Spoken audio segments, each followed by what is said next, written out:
from the heart of Calgary's Red Mile, you're listening to the Friday Night Lights Podcast with Jake Hirsch. Human beings in a mob. What's a mob to a king? What's a king to a god? What's a god to a non-believer who don't believe in anything? Well, the real funny thing about it is that the whole Friday Night Lights podcast started in my kitchen at my old apartment. And it was really just my brother and another buddy, and we were sitting around just wanting to talk about current events. We really didn't have any idea of what we wanted to do with it or really where it was going to go. I ended up moving away, and it was during that time I realized I didn't have a lot of buddies to hang out with because I was new in town. And so I just started reaching out to people that I thought were fascinating. And that's how it all started.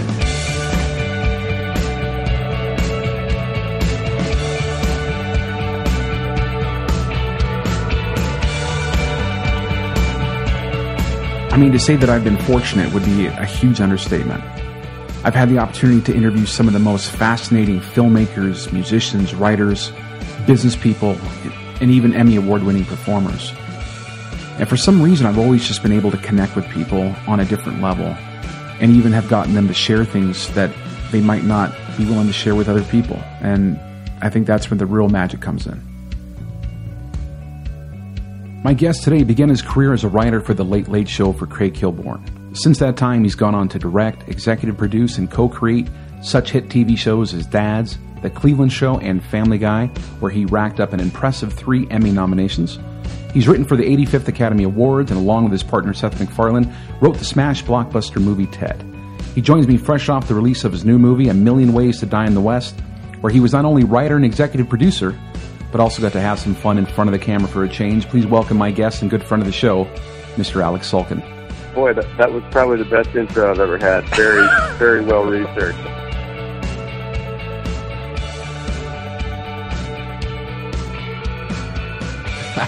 Alex, thanks so much for coming on and joining me on the show. Let's keep in touch, brother. Come back when Ted 2 comes out.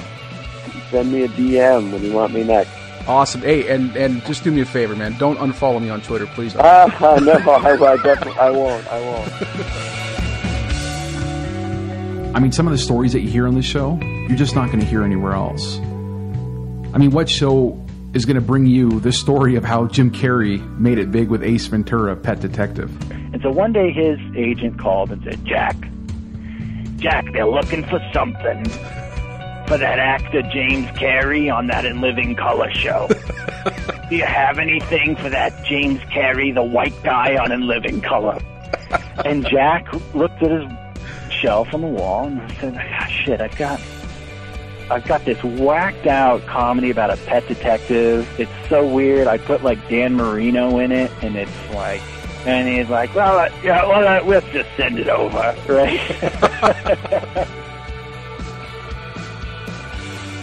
And not just stories like that, but when you hear your guests tell you that some of their dreams are even coming true.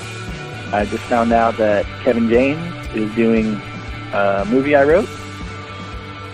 To even try to think about some of my favorite guests over the years would probably be impossible, but definitely some stick out for me. I remember Lauren Hammersley from Mr. D, and I think that entire episode we just laughed. It was great.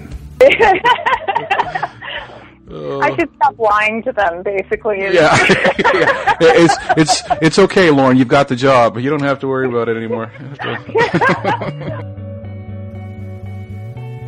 I still think one of the biggest compliments is when the person I'm interviewing forgets that they're even being interviewed. It's like they're talking to an old friend.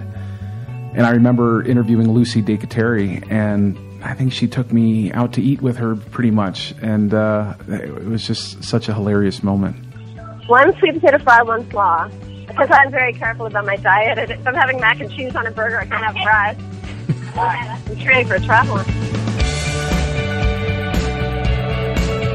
Or even when Spencer Rice from Kenny vs. Spenny tells me about being a kid and meeting J.R. Ewing.